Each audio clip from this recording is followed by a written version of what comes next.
Welcome to ACM's Vault of Cult. My name's Andy, and on this podcast I take movies from my youth, mainly the 80s and 90s, that maybe didn't do so well at the box office or got critically panned, but I grew up loving, and I just want to see whether a modern audience like them, either people of my age who never saw them growing up or younger viewers. At the moment we're in sort of a mini season doing comic book movies, and this episode we go to the 90s, 1995's Tank Girl, a movie that averaged bad reviews at the time, really bombed at the box office, but has got a bit of a cult following now, mainly remembered for the star Laura Petty, who captured the comic book character perfectly, but the comic wasn't huge. It was an independent one, and British American movie, and with some fairly big stars in it of its day, and Naomi Watts, who went on to become a massive star. The Pookajee Players, Ipswich-based comedy folky crazy band, once again joined me, and neither of them had seen the movie. We sat down and watched it. We had to watch it together. It's quite hard to get hold of now. I think it's available to rent on Amazon Prime. If not, there's a DVD floating about you can sort of pick up on eBay. I think it has been deleted. Fingers crossed for a big reissue one day. You never know. Anyway, we watched the film, and this is the conversation we had afterwards. It's the year 2033. There's no law. No mercy. You're gonna really love this one.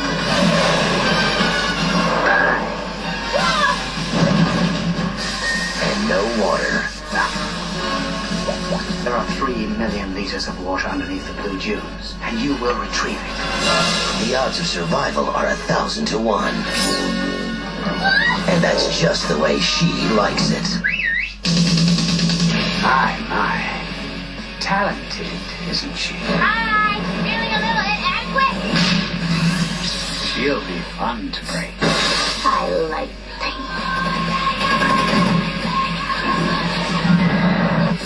Lori Petty. Did I hurt you yet? Ice-T. Turn this boat around and you're gonna get us all killed. And Malcolm McDowell. Just how many of my men did you kill? United Artists Pictures presents. Just say, I won. I won. Tank Girl. What's it like knowing you're about to die? You killed me!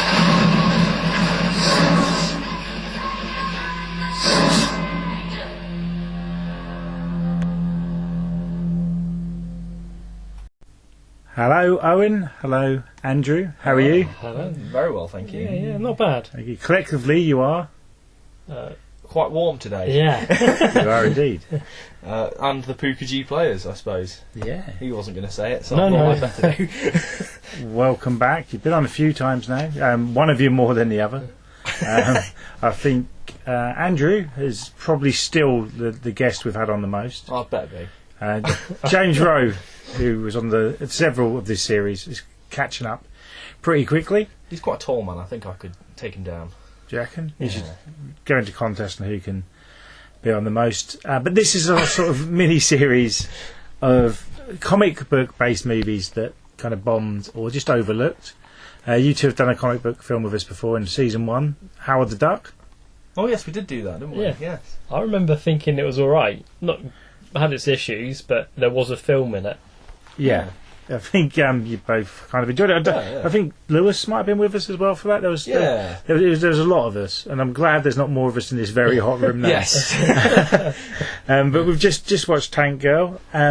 Before we start, comic book movies are massive now, and when Howard the Duck came out, they really weren't. It was more sort of just for TV. Yeah. Mid-90s when this came out, you'd had some hits like The Crow, and it's not that long after the first Batman film, the same year as Batman Forever, I believe.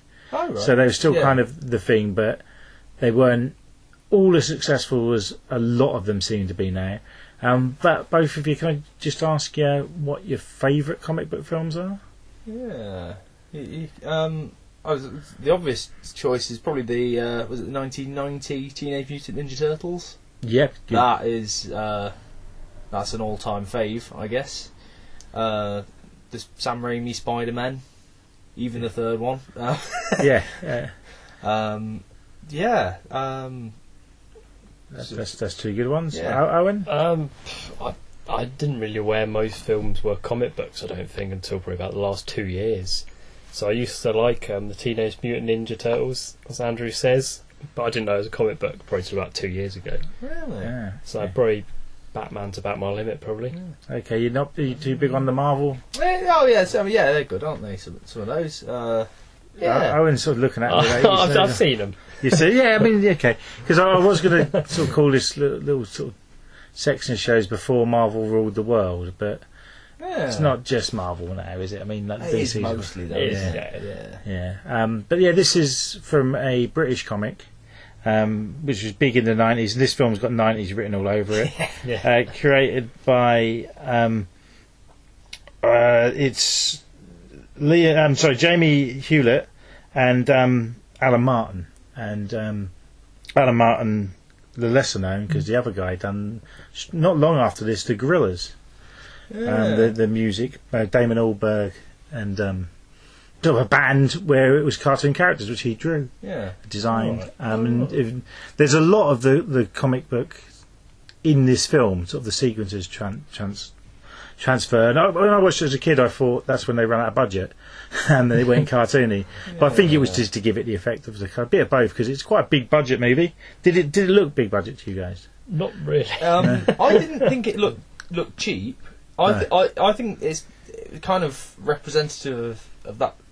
In many ways, I think one of the best eras for filmmaking. That time where you've got these kind of sort of mid to slightly big budget kind of action films that were still quite real feeling. I think perhaps the Matrix is the turning point. The sort of films before that. That's not to denigrate the Matrix, but that's when the kind of the computers start really taking over, as it were. Because it's not scripted. That would have been quite good, wouldn't it? Yeah, just looking over and just saying that. It's fantastic. Because there's lots of practical effects in this, a bit of CGI, but not a lot. And I think that's very much the time it was made. I think but having sort of matte paintings and miniatures and it makes it more interesting to watch. But also spending quite a bit of money on doing that, I think it's a wonderful thing, and I think that sort of mid-90s is when that really paid off. I mean, personally, I think you can see what it is, but I think it looks better than CGI in many ways. Yeah, particularly the CGI that followed in the sort of the 10 years or so afterwards. But it hasn't aged like any of, as you say, those films in that, particularly that early 2000s, late 90s. Yeah, sort of 2004 or something. What it would films of that era? Oh God, stuff like was it Alien 4? You watch stuff like that nowadays. Alien 4? Resurrection. Yeah. Or was it with that League of Extraordinary Gentlemen, that sort of film, early 2000s? You watch any of these films now, they look awful. Like the Ang Lee Hulk, which I don't like being rude about, because I feel like I need to stick up for it. But that's another one that's not. It's like, it's not aged very well, is it? Well, I mean, that film, if you watch that as a drama, it's alright. But the Hulk just looks terrible. Yeah. That's the. But at least it has something to say. But that's not what we're reviewing today. This still looks good. Yeah. So I say it didn't feel like billions of pounds spent, but it felt like what they had spent. Yeah. You know, I'm guessing low to mid range. It was 25 million, which is for the time fairly good big. budget. That's a good budget. Yeah. And I think looking at the cast, I've heard of them. It's character actor Michael McDowell, who's in a lot of things. I said Malcolm McDowell, isn't it? I was glad I didn't say Roddy McDowell. I listened to another podcast recently, and they reviewed Starship Troopers, and all the way through it they keep saying Super Troopers. At the beginning and at the end they apologise, which made me feel better about all the mistakes I make. But it's easily done when you're just talking away. Not that easily done. Well, you wait. I'm gonna. when you make a mistake, I'll edit it. I'll loop it in an Ed Sheeran type way and just press my foot down. But no, he's in a lot of films in general. I mean, most well known for The Clockwork Orange. Yeah. But a character actor in lots of things. He's in good films as well, yeah. Yeah, you're not a fan of The Clockwork Orange, are you? Can I name these good films? He was in what was that film? He's in is it Blue Thunder, where he's a helicopter pilot trying to take down Roy Schneider. Okay. No, that is a banger, isn't it? Yeah. Is that the one they turned into a TV series? Or was that something else fun? No, know. that was Airwolf, wasn't it? No, but there was a series, something fun that ran. Weren't they on around the same time? Though, Yeah. Airwolf? Yeah, they one were. was a film. And That's when I don't know. helicopters become big. Yeah, I think there was a series. Barry Van Dyke. Because either either this series or the movie of Blue Thunder had Dana Carvey in it. Hey. Unless Yeah. yeah, I created a tangent here by pulling a film out, yeah, out of nowhere. yeah. No, but I've got to find this out. And there was a Blue Thunder TV series. There was. Blue Thunder The only people that would be 1984. interested to know that are the people who are on this podcast. Yeah. And I'm going to save the picture of Dana Carvey in it and put it on there. Was that the film or the TV show? He's in the TV show, Oh. I believe.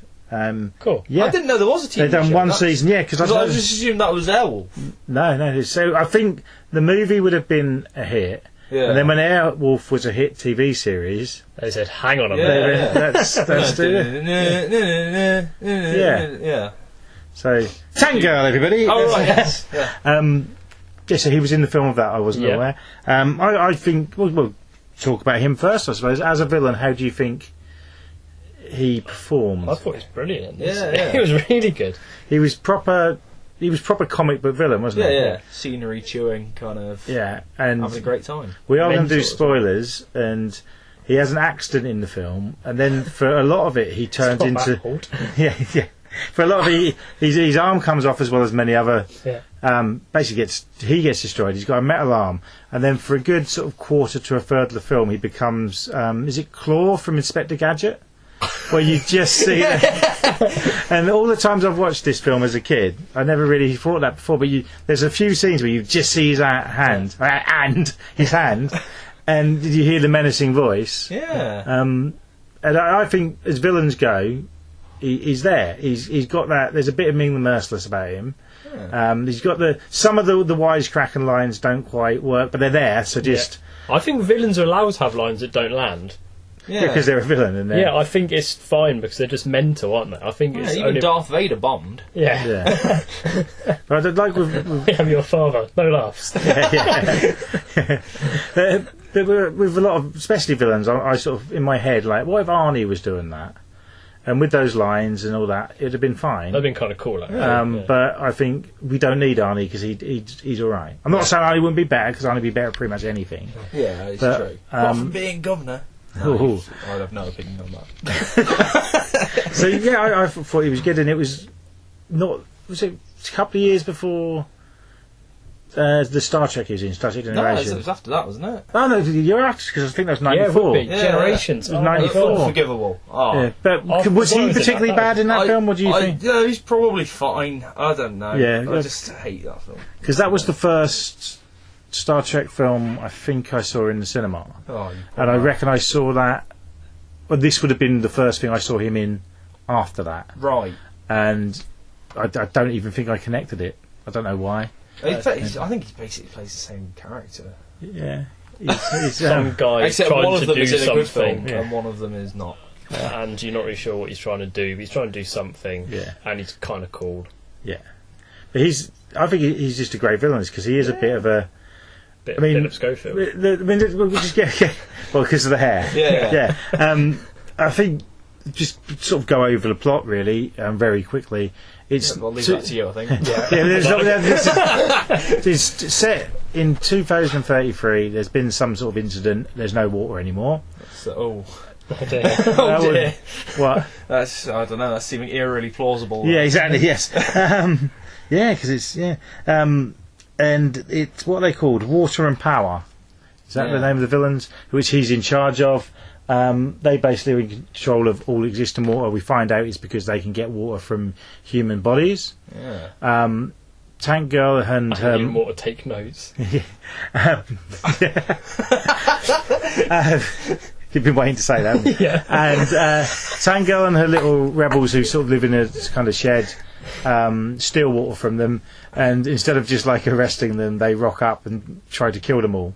Apart from, for some reason, Tank Girl, they kidnap the little girl. There's a young little girl called something Sam. You say so. Who? I think this is a British comic, American film shot in Australia, I think. But I noticed right at the beginning the little girl was wearing a T-shirt that says "Wanker" on it. That made me laugh because in America that's not a swear. Hence, there's a Mr. Wanker neighbour in an episode of Mork and Mindy. It's just not a swear word over there. So it's just a word. Does it mean anything? Does it? No, I just think it's a silly word. Right. But that I told them. if you whatever season it is of Mork and Mindy is a 12 on TV over here because of that, which is mad, but it's different meanings.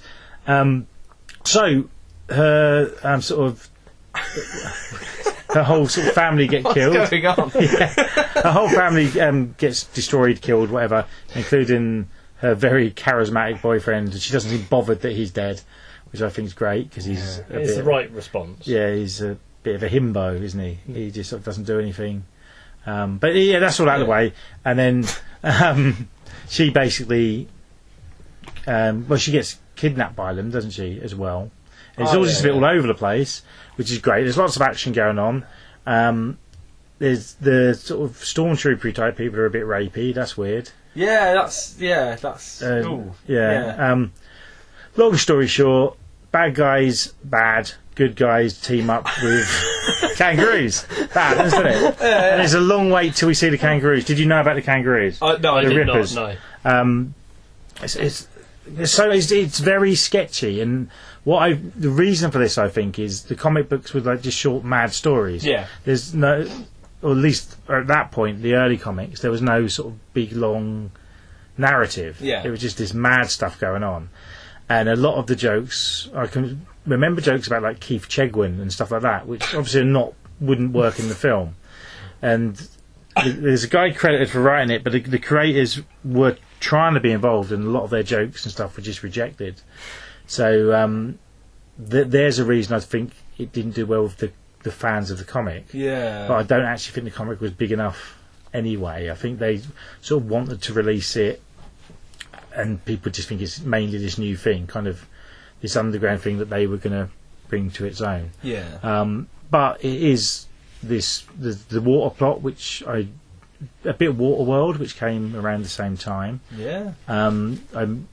The film Solar Warriors or Solar Babies, which I've done a podcast on, same in that. And all these films seem to flop. So maybe people are just scared of losing war. Dune as well, which has sort of finally been a success. I think. Yeah, eventually. But it has that apocalyptic kind of look. And it's basically get the little girl back, destroy villains plot, isn't it? Yeah.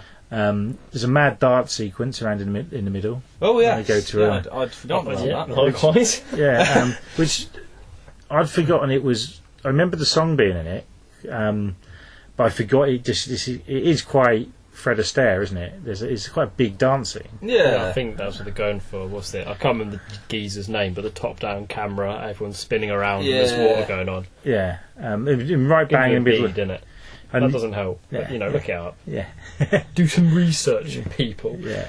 But you wouldn't get that in a comic book film nowadays, I don't think. No. Sadly, perhaps. Yeah, no, that's definitely. Yeah, added a that's touch bad of thing. culture and class to the proceedings. Yeah. Deadpool would pretend to do it, but wouldn't quite commit. They'd do it to, like, Nirvana or something, wouldn't they? Oh.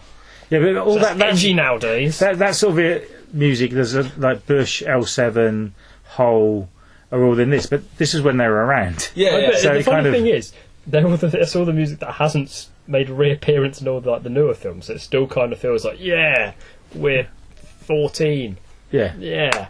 which is the exact age this was when I came out. Did you research that? I did not. So yeah, this would have come out just before you guys wouldn't have been Year born, of our would you? birth. Year of Is your- it? Yeah. Oh yeah. I was going to say I remember that. I don't. Well, remember we could not be born until the preparations had been made, and this was one of them, it seems. Yeah. Was this a film you guys had heard of before? Not in my life. I'd heard of it. I'd sort of got a vague awareness of the comics because I used to see them in the library and they looked a bit grown up for me, so I didn't read them. Okay.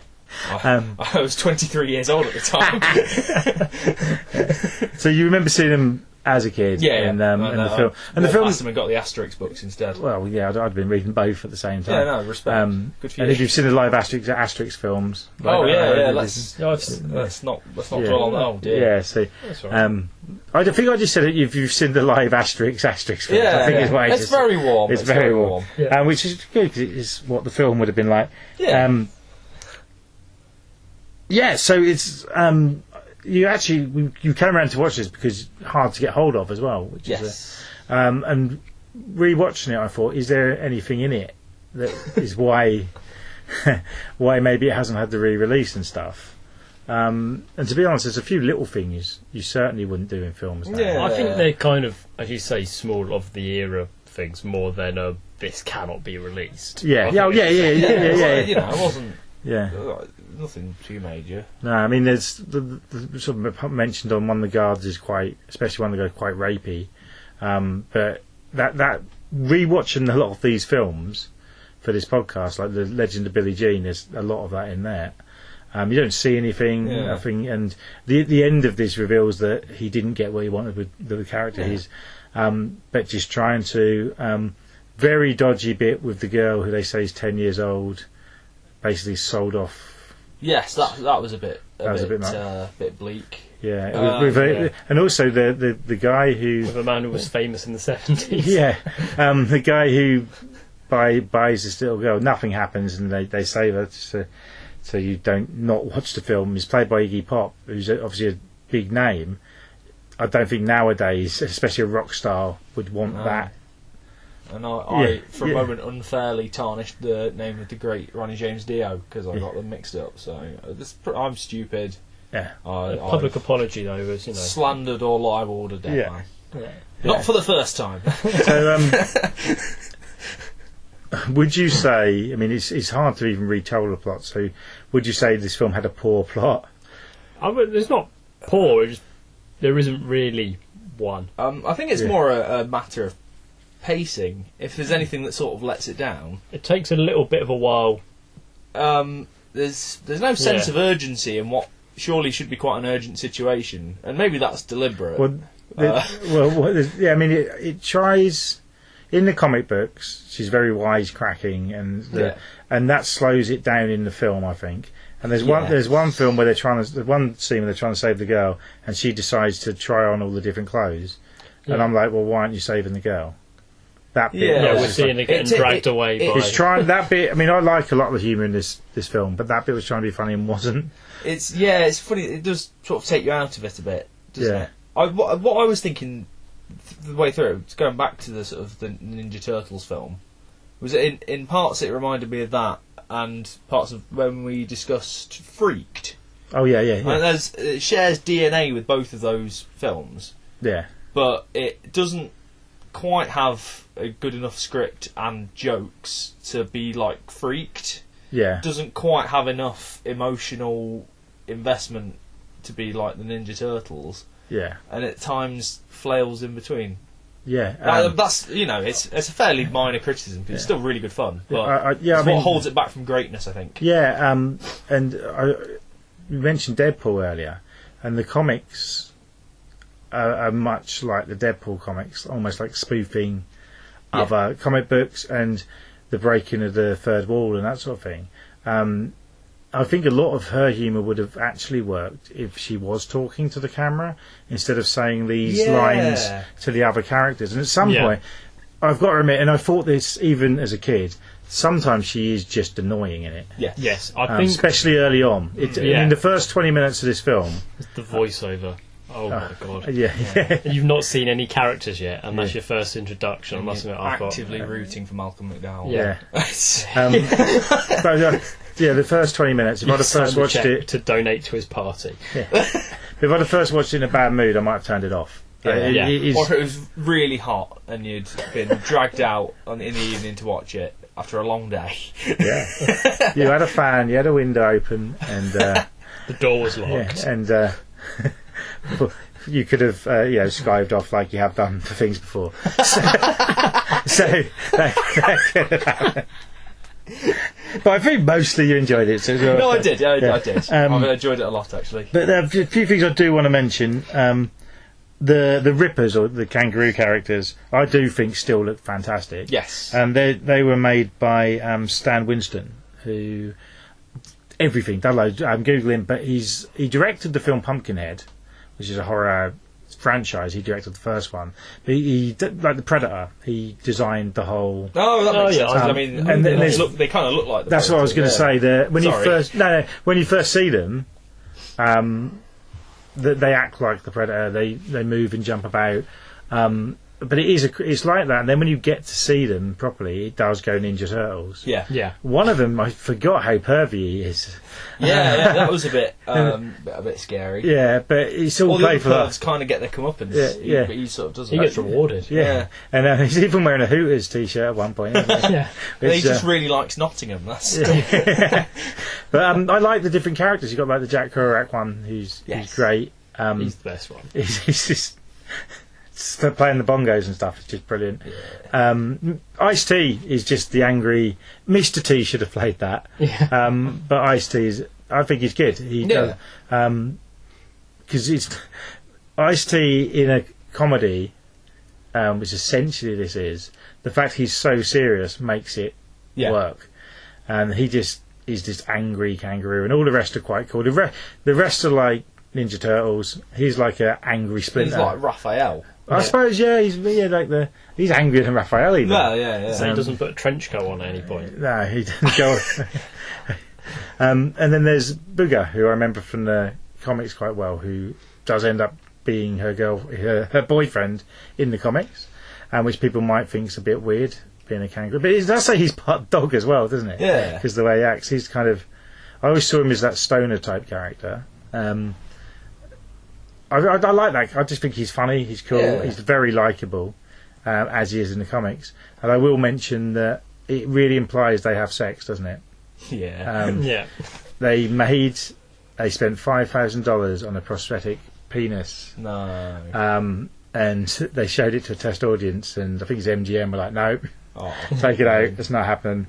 So yeah, they definitely did. I don't know if that made the film better or worse. Better. Yeah. I mean, it's definitely made it more memorable. Yeah. I think so, but then there's no way that would have been a 15 certificate with that. No, I suppose not. But I'd have been like, so if I was the director, I'd have been like, so I spent $5,000 on that. We are living using it. It's fiscal responsibility, isn't it? Yeah. But the horrifying prosthetic penis. And the director is Rachel Talalay, who I think is her name, and she's directed bugger all really, apart from TV. But she did do what's that?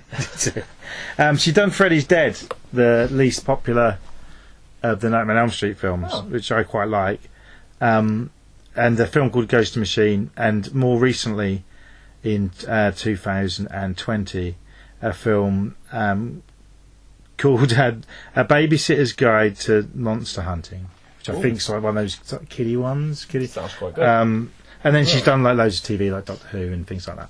And very recently, Superman and Lois. That's good. But I haven't seen that. But much like Laura Petty, I think this film ruined her big Hollywood career. Because if you look at Laura Petty, she had been in League of Their Own, which was a massive hit.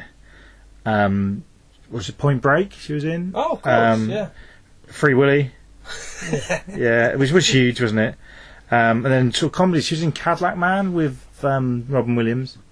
Oh, yeah. Which is cool. And then after this, it's all low budget action films and B movies, basically, which is a shame. But she loves the film and apparently still got loads of the memorabilia in her house and stuff. Nice. And apparently when her career was rising and they went to her for the role, they showed the picture and she said, well, that is me, I've got to play it. Which is the same, allegedly, Patrick Stewart said when he didn't want to do comic movies. Then they showed him the money. I mean, the picture of Professor X. The picture of Abraham Lincoln on the back of the banknote.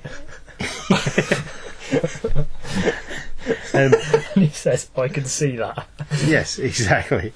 But yeah, I mean, I think I don't think there's anything wrong with her in this. I just think that the character, I think the way it's written, is quite annoying. They throw a lot at you really quickly, with, as you say, no justification for liking her. Yeah. And so the first guy you see in the film, if you actually know the name of, that's not her, is Malcolm McDowell, and he's cool as. Yeah. You're like, this guy, and that's why you want him to win. Flat top thing. Yeah. Did you want him to win all the way through it? Kind of, in a way, yeah. I mean, it kind of changes later on when like the kangaroo men are involved. But that's the big changing point of the film for me. I think if it wasn't for, as you put it, the big kangaroo men, I don't think I'd be talking about this film. I think at that point they have like a direction because they get told to go do something, and then they steal the kid. Oh, so we've got to go get that now. Yeah. Where before that it's just I would sort of hang out. Yeah. And tell jokes you don't always understand. Basically, the kangaroos are as cool as. It makes the film a lot better, I think. And watching it, I mean, I don't reckon I've seen this film for 5 years, maybe a little longer, and I was waiting for the kangaroos. The other stuff's kind of cool, but I'd forgotten about the musical bit, and a lot of it I'd forgotten. But it's like the second half of the film is really, really enjoyable, I think. We mentioned the beginnings of it were. To me, it's obviously been edited a lot. I know for a fact one of the characters is apparently she's in one scene, but I can't figure who it is. The character of Subgirl, so we've got Jet Girl and Tank Girl. Oh yeah. Subgirl has pretty much been edited out of it. I think it might be the character who. There's another woman who's all brightly dressed and you don't see for much. And, right. They do the truth thing on her. Jet Girl makes a machine that basically beeps if you're lying, and they bump into a character and talk to her about stuff, don't they? Just the one who helps them deck out the tank, is it? Yeah. I don't know if that is. That's the only thing I can think of. Oh, right. Which is strange. To edit a whole character out is mad. Yeah. There's a whole character edited out of Superman 4, played by. Is it Lois Lane? Yeah, that's Superman 3, isn't it? What's his name? Clyde, someone, British actor, who's in Casualty and played Little John in Men in Tights. Oh! Do you know the guy? Yeah. He was in Superman 4, and his career was then going. He's just been doing Robin of Sherwood in America. Yeah. And he's in the film, does the shoot, blah, blah, goes to the premiere with his family, and at the premiere he's told, oh, by the way, we've cut you all out. And what a way to find out. I suppose they were cutting so much left, right and centre that you can cut the cast. Well, yeah, because Superman 4 is like 87 minutes or something, isn't it? And that's one I'd love to do on this, because it's a comic book film, but I think, one, I don't know anyone who hasn't seen it, and two, I don't think I could put anyone through it. But it's brilliant, but because it's... Yeah, I mean, I generally like it. This isn't a, it's so bad, it's a good film. I do like this film. Sorry, Superman. Superman I like because it's terrible. Superman 4. I really like Superman. I think Superman 2 is probably my favourite comic book film ever. Superman 3 is a hell of a lot of fun. Yeah. And that's how the first three Superman films, traffic, is exactly how I see the first three Batman films, and then the fourth one, terrible. Take it or leave it. Yeah. No, I think that's quite insightful. Actually, I hadn't really thought of it like that. Yeah, and that 90s era of comic book films, which this is a part of, I think this is one of the better ones. It's a hell of a lot better than Batman and Robin, in my opinion, which is also a bit mad, a bit all over the place. But this works because of the comic it's from. It is actually fun in a way that Batman and Robin isn't. Intentionally, anyway. Yeah, and there's enough fun bits to get over the annoying bits. In this, whereas Batman and Robin just annoys me. There is sort of a stylistic thing going on in this. Like, it is, you can watch it and kind of go, that's kind of like, because you say like where it switches into comic books and stuff. Yeah, it is interesting. I can't think of many films earlier than this that have done something similar that aren't like full-on actual cartoons. Yeah, and it's, even though it's been edited, it's still have left the adult humour in there, or a lot of adult humour, which I think is brave. I think they could have.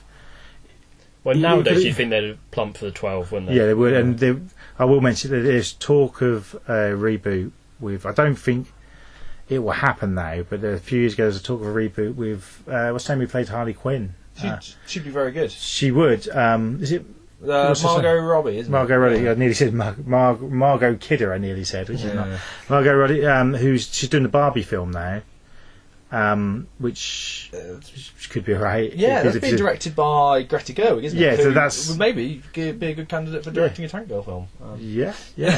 But I think the character, because it's comic book and the look, maybe a little bit too close to Harley Quinn. Yeah, the moment is perhaps past. Yeah, and people say this is one of those before its time films.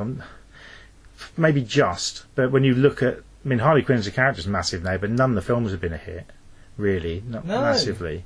So I don't know if it is before its time or just, not for everyone. I think it is quite similar to Howard the Duck in that respect. Because, of course, I don't know the comics of either, but neither were massive mainstream successes as comics. Yeah. They had a good following, perhaps, but say if you think, like, it's not Batman, it's not Superman, Exactly. which were household names, and so I guess can be a hard product to sell. Yeah. And you think Howard the Duck failed because it tried to make that everyman film and just didn't quite work. Well, I guess this, I don't know, what is it? I suppose people didn't know. Well, exactly. I mean, something like Batman, Superman, which had been the hits before, the only two big superhero films really until this came out, they were massive. They were the two big characters. So I think studios were a bit like, right, comic books are the thing now. What can we get cheap? What can we buy cheap? Yeah, exactly. Get the rights cheap and do it. But most people who went to see Superman, Batman, it wasn't just the comics. It was other TV shows everywhere, cartoons. I mean, one example I can think of around this year, which was a hit on a small comic, was The Crow. But I don't think people went to see that thinking it was a comic book film. They went to see it thinking it was this dark, gothic, almost horror film. With Bruce Lee's son. Yeah, and that got, I hate to say it, but that got more attention because he died on set. Of course, yeah. And also, Ernie Hudson was in it, who's the man. Yeah, sure. So that, I mean... It had a soundtrack written by Robert Smith, didn't it? Which, so he had a song on it. Oh, He yeah. wrote the... I was trying to bait you, sorry. Okay, that's fine. I think Trent Reznor done more of it. Anyway... is that an improvement? Well... no, probably not. But anyway, so that had been a hit as well as Batman, so I think they were buying the rights up. But just because of a film failed doesn't mean it's not great. I mean... Yeah. It's definitely a cult hit. The Prince Charles Cinema in London showed it again fairly recently, which I'd like to see on the big screen to see how these practical effects look. Yeah. Because towards the end, I thought the action sequences were pretty good. And I was looking at that thinking, it's so cool because it doesn't look cheap. But like you say, you could tell they hadn't spent loads on it. But now it'd just be CGI. Well, that's the thing. If you've not got... Well, that's the funny thing is, even nowadays when you have got budgets of $500 million or something, in 10 years' time, I reckon it'll still look crap. Yeah. That's the way it is I mean, now. Something like this doesn't look bad. Yeah, I mean, the one for me, what's really aged, is the Peter Jackson King Kong. Yeah. But that didn't look that great when it came out, but it now is really, it's like watching a SNES game. Yeah. And bits of quite a lot of the prequels to Star Wars look really CGI now. Yeah, definitely. Which is a shame, because I love the old ones, just the sets and it just all looks good. And the map paintings, to me, look better than CGI. Yeah, I think even now they probably still do, really. But it's one thing we aren't taking into account is it's a lot cheaper to do the CGI, so therefore you can do more with the film. Yeah, and quicker, I was talking on another podcast recently about the quickness of stuff coming out, which now they can finish a film a lot quicker, and you can have a release date a year or so before, but at least coming in a year's time. It used to be this like coming soon, and then they didn't know when it was coming out, so everything's planned. They filmed it all, but there's so much stuff. And it takes time. But then you hear about working conditions and stuff, particularly on Marvel films of late. The special effects people, it's appalling. Really? Yeah, it's sort of last week or so. I think there's been quite a lot of articles about. Yeah, I mean, that and the pressure they're under. I don't. Maybe that's not relevant. I don't know, but it sort of ties into this kind of regimented, formulaic kind of thing that is the norm now. Yeah, I mean, there's so much of Marvel that it is like, well, this has got to come out then, and if that doesn't come out on that date, it puts everything else back. Yeah. So it must be difficult. I mean, the only people who seem to really be having fun with Marvel is the writers. Yeah. From the stuff I've read, Yeah. it's like, yeah, we're getting to do this. It's all, and everybody else. I mean, I've The always. actors kind of don't seem That's that why- bothered, do they? Well, That's no, like no. time down in 10-year contracts, isn't it? Well, yeah, and then they all sort of the last few films would just be cameos because that's the film they're in. Or they sue their way out of it, Scarlett Johansson. Yeah. I suppose that's what maybe this does feel. It's clearly intended to be fun, but maybe it's just nice that they just said we'll just make a film. Yeah. We'll just have a laugh, get 25 million quid, however much it is, throw it. It doesn't just see feel what like happens. a product, does it? Yeah. Do you It's- want to know how much it made though? It cost Okay. 26 million. Have a guess. How much anyway? 5, It's close. 8. 6 million, which is not I- good, is it? That's, I can that's a- see why it wouldn't be the biggest hit of the year, but I don't really understand No. what people think was so wrong with it. It's all right. Yeah. You know what I mean? I mean, yeah. You go back to 1995. Nothing jumps out of that year as being. Clueless got released that year, didn't it? That was Yeah. all right. Yeah, this was good. Same film. But I mean, maybe Batman Forever was that year, another superhero. Oh, yeah. film. Yeah. I guess that was pretty but then that was the era where films like Die Hard with a Vengeance would have been out. So action-wise, Yeah. Speed was the year before. But there was that sort of. Maybe it was still that hard man action films, as I used to call them. Yeah. And I got to Bit say, Tin I Woman. do. Yeah. I sort of mentioned earlier about being ahead of its time, but even now, apart from in, say, a Marvel film, which is part of a series, I can't think of a big hit female lead superhero film. Or even really, I mean, Tomb Raider aside, that's based on a game. You've got these ones where it's like a product, not product, but say like Resident Evil or something that's there, and in the film it's a female lead, but it's not called like Alice, is it? You know what I mean? No. And in '95, you definitely hadn't had that. You'd have films like Alien, Yeah. but that's not called Ripley. Do you know what I mean? No. It might just be because a lot of people say, "Oh, the Supergirl bombed because people didn't want to go and see a female lead as superhero." Maybe back in the '90s, kids would have still been like, "I don't want to see a girl." Yeah. Generally, yeah. think that. I think particularly as you say, if it's a 15 certificate and it's a bit of an action film, Yeah, who's it appealing to, I guess? yeah, in that sense I can kind of see. Yeah, I mean, it's around the same time, also based on a comic. Barbed Wire came out, which bombed, but that was a bit crap. The Pamela Anderson one, have you seen this? I can't say I have. Also based on sort of an indie comic, not very good at all.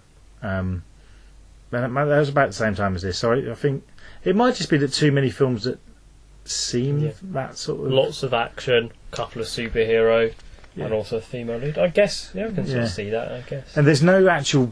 I know Laura Petty's career was getting bigger, but it's not like 3 years before the kids who went to see Free Willy are going to want to see this. No. So maybe if this had come out, or if they'd had a big name from the 90s, I'm trying to think of someone who'd have been, Yeah. They're out of Clueless. yeah. What? And Batman and Robin. Yeah, maybe not. But yeah, 10 years later, if Angelina Jolie had done this, Oh, that would have been... but she was a big name, you know. Yeah. So it's a difficult one. But then other films I'm going to feature in this little series, like The Shadow, didn't do that well, and on paper should. Dick Tracy didn't do that well. I really want to talk about that one. That should. So maybe just back then, people, apart from the big ones aside, just hadn't the confidence in comic book films. Yeah, I mean, I suppose how much of it... Marketing, I don't know. Yeah, I was about to say Yeah. that. What was it promoted? How was it promoted? Yeah, I mean, I can remember seeing it in magazines, and the ad was there, but I didn't go to the cinema to see this, and I'd have been 14, so I'd have certainly tried to. Yeah. So it probably didn't even get that big a release. No. Maybe because it's a British comic. Back then, They films just would didn't have come back out. it. They'd have come back. They'd have come out in America first. Definitely by a good sort of 6 months. Probably bombed over there because they didn't know what it was. And then here, I suppose it's got a touch of the Judge Dredd's in that regard, but without having someone like Stallone Yeah, and I mean, even that was around the same time in that bomb. Yeah. But also, I didn't think that was great. It's got Stallone. I don't know. I sort of love that film. It's probably Rob Schneider's best film. Well, I mean, that's not saying a great deal, is it? Yeah, I mean, yeah. But that's why I struggle with it. I struggle to watch that. It's going back to the sort of selling of the film. They did offer it to Laura Petty, I think, but I read somewhere. I read it was on IMDb that all of the Spice Girls individually auditioned for this. Did they tell each other?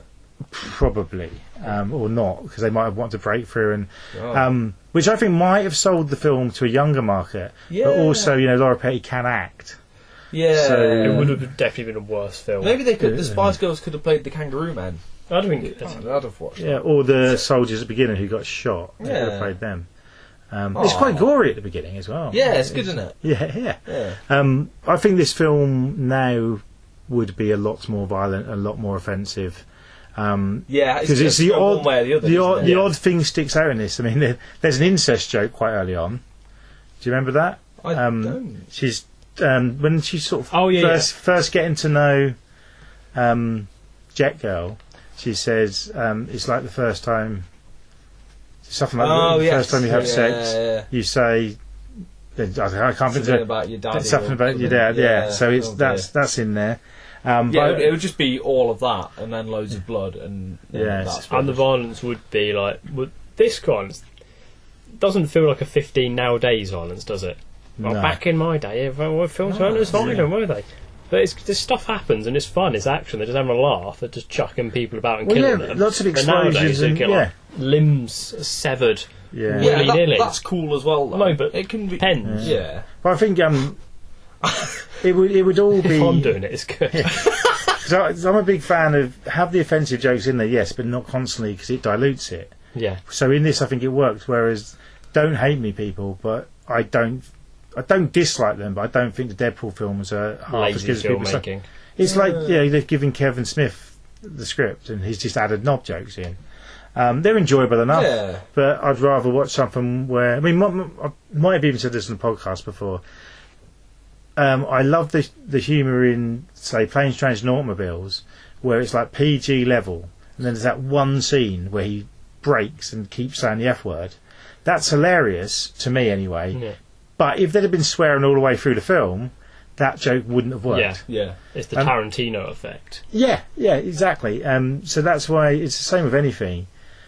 You can't overdo anything. Yeah. It's the same when people say something like an Ernest movie, and we've talked about an Ernest movie before. People that's just stupid slapstick because there's a hell of a lot of slapstick in it. Yeah. But people love that bit in Only Fools and Horses where he falls through the bar. Yeah, well, I mean, it's very funny, isn't it? But that, I hate to say it because I know there's people who pointed out that isn't funny, but it works in Only Fools and Horses because it's mainly talky humour. Then you have that one bit of slapstick, so it stands out. Yeah. This is Andrew Martin's Guide to Comedy, ladies and gentlemen. But also, it's funny in an Ernest film where it happens every 5 minutes. Yeah. That's fine as well. I love the. It's for us because just we. like watching people fall over. Yeah, it's good, isn't it? Yeah, it is for us because we're childish. But I love George of the Jungle because how many times has he hit that tree? I've only ever seen the trailer for it because it used to be the given trailer on every film released in the late 90s, early 2000s. I've done it. I mentioned this on our Facebook page the other day because it's the anniversary of that film coming out.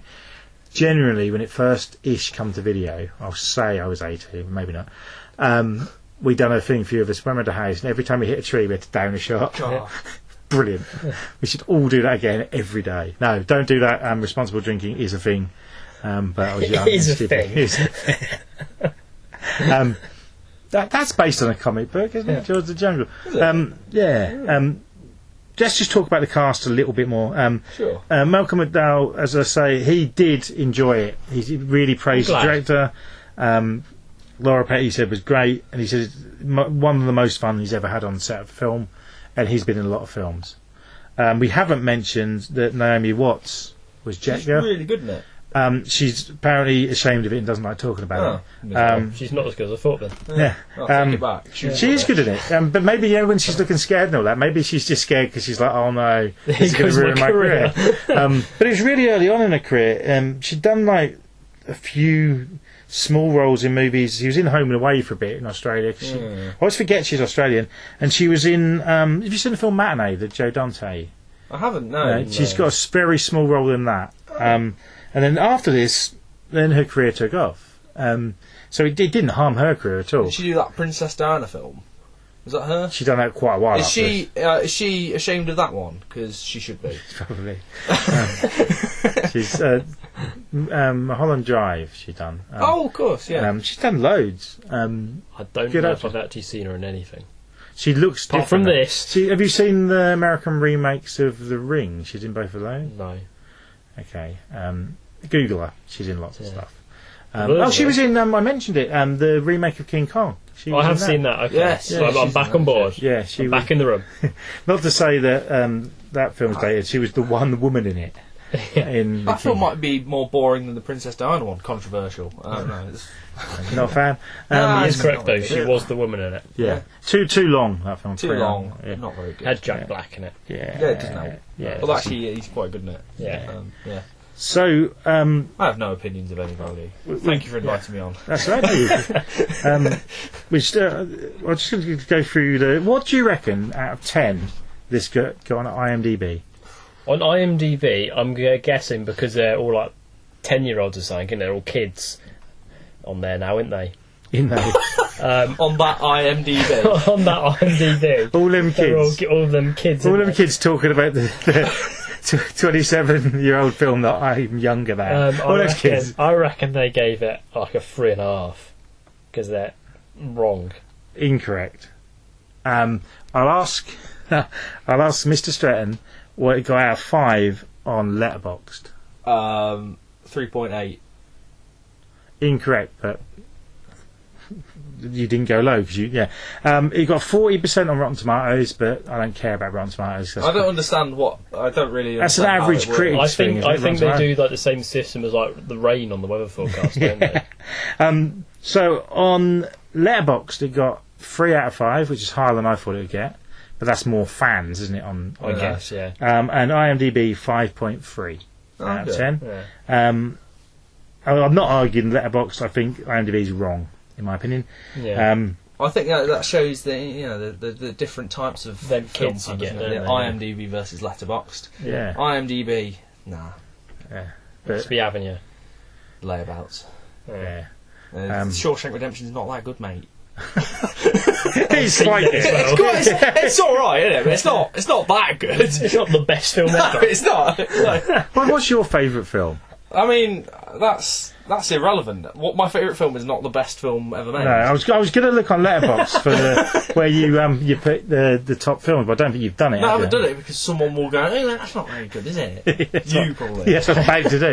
But no, I think The Apartment is better than The Shawshank Redemption. That's true. And The Apartment's not even in the top 100. I think might Really? not even in the top 200. Surprised me that isn't. Yeah, because that is an amazing film. That could be a solid contender. Yeah. Or top hat.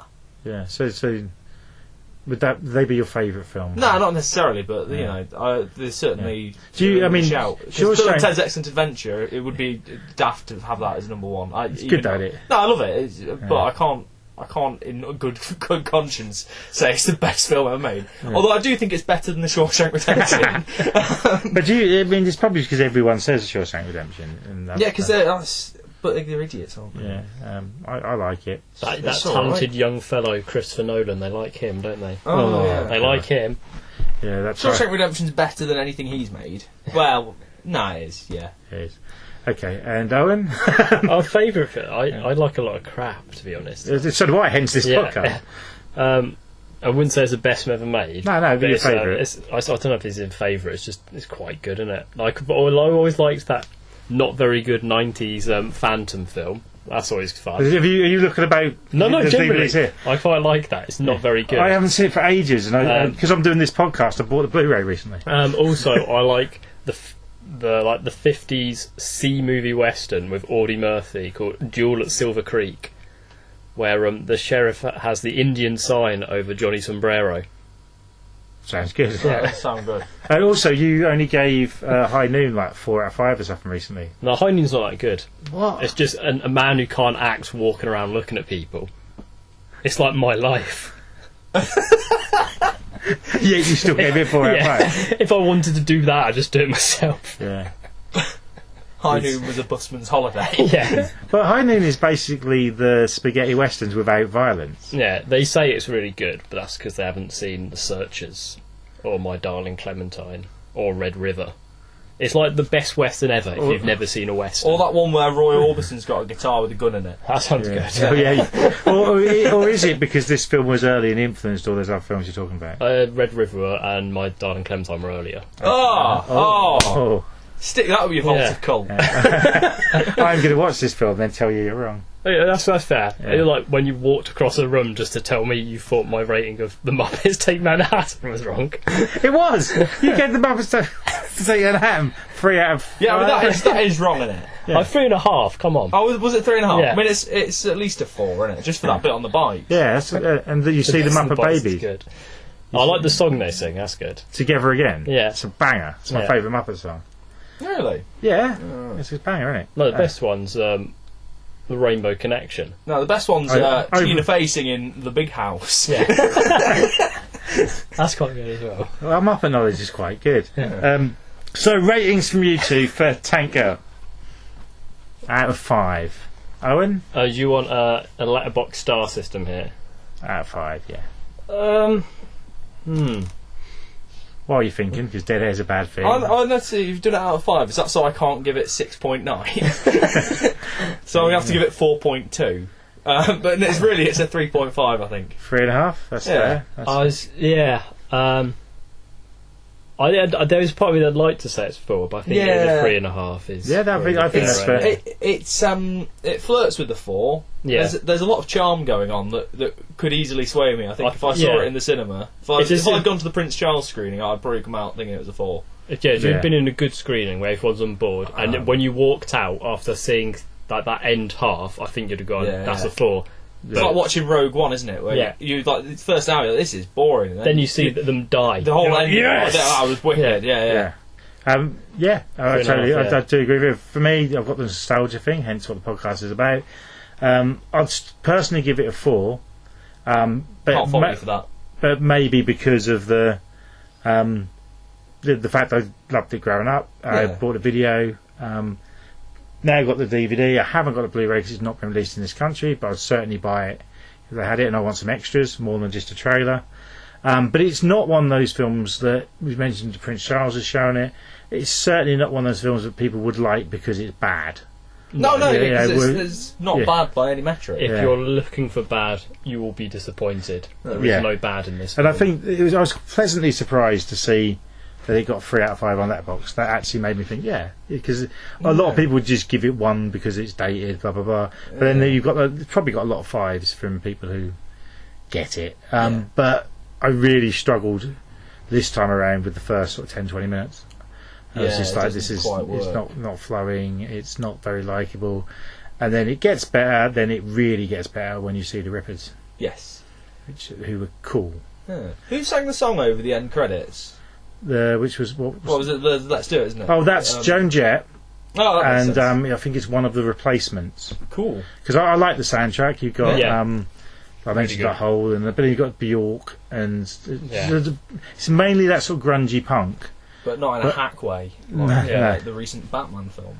Yeah. Oh, yeah, it's, Which I thought was really good, but I only gave that a 3.5. You know, I think I went 3.5 then 4. yeah. Because the second time round, the Gollum man annoyed me too much. we spend one Well, he just didn't laughing always- at him Yeah, every time he's on screen. The fact that I didn't It think was he was very good. hilarious.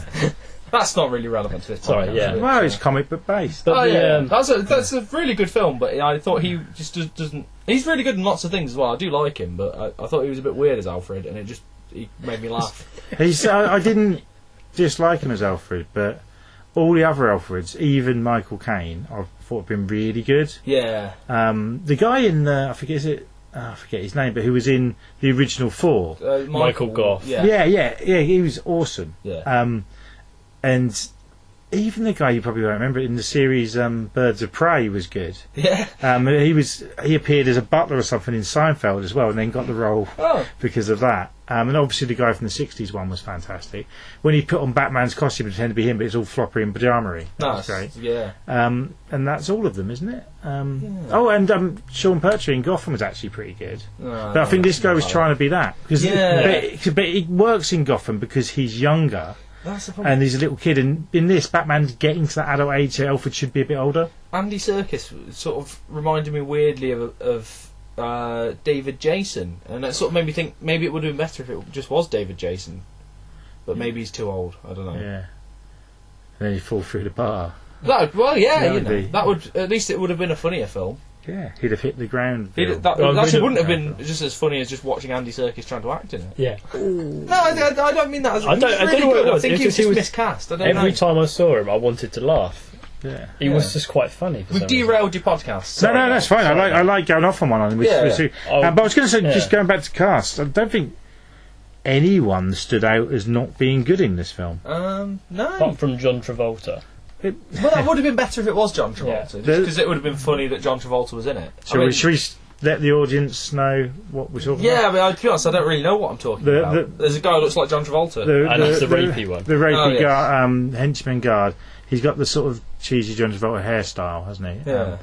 But I still think the bloke who played him was fine. Oh, sure, yeah. But it would have been good if it was John Travolta. And John Travolta was appearing in sort of worse films around that time, wasn't he? You know. Yeah, but it was around the time of his comeback. Yeah, a year after Pulp Fiction. Yeah, if this had been made if this had been made 4 or 5 years before, if he wasn't shooting a Look Who's Talking sequel, he'd have probably done it. Yeah, or 4 or 5 years after. Yeah. Oh, bless him. Oh, lovely man. He was brilliant in Hairspray. He played the mum. I thought he was great. He was brilliant when he went to that Morrison's in Fakenham. Yes. What a star. Yeah. That's a good Morrison's. Yeah, it was good. One of my favourite Morrison's in the country, you know. I think it's a strong contender. It used to be Safeway, didn't it? That's not No. Did he used to be Safeway? I know there used to be a Safeway in Swaffham. That's now the Waitrose underneath the... But there was a Morrison's before. It was Waitrose, wasn't it? The one in Swaffham? Oh, no, it's Safeway, that one. Yeah, it was Safeway, then Morrison's. See, was it really? I think so. Really? I might be wrong. This is related to the podcast. Does anyone remember Safeway? Because Jim Morrison was played by Val Kilmer, who was in Batman Forever, going back to that. Yeah. So it works perfectly. What I didn't like about John Travolta going to that Morrison's was everybody on Facebook going, was it John Travolta or was it Nicolas Cage? It was John Travolta, mate. That was a film. Yeah, well, because John That's not real. Travolta's... The film's unreal. John Travolta's admitted defeat on the hair plugs, whereas Nick Cage is still going strong. Yeah. Very, very true. Thank you very much for your time. Thank you. I very much enjoyed this. I'm glad you enjoyed it. Yeah. At the beginning, I was looking over thinking, you guys are hating this. No, we just hate you. But then your views changed when the kangaroos turned up. It's like, well, Andy's all right. That's all we want. If you can't deliver us kangaroos. Yeah. So thank you very much. And do you want to plug your websites or anything? Oh, no, well, we're on Facebook if you want to have a miserable time. The Pookajee Players. Represent. Thank you very much. Thank you.